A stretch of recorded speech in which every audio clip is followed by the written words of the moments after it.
अयोध्या में रामा के जन्म भेलो रामा, चैत शुभ दिनमा।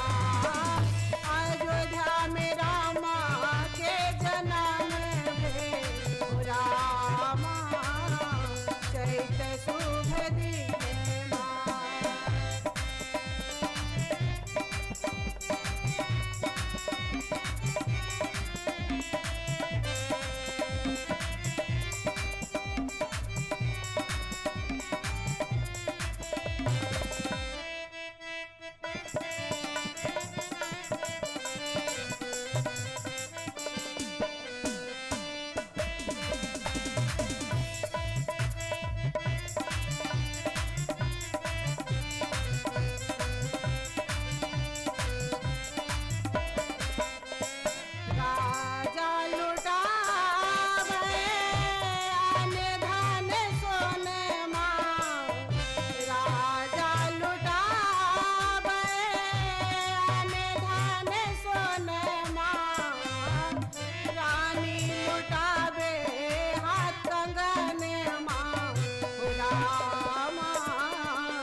चैत शुभ दिनमा, कौशल्या लुटावे हाथ गनमा। रामा चैत शुभ दिनमा। अयोध्या में रामा के जन्म भेलो रामा, चैत शुभ दिनमा। अयोध्या में रामा के जन्म भेलो रामा, चैत शुभ दिनमा।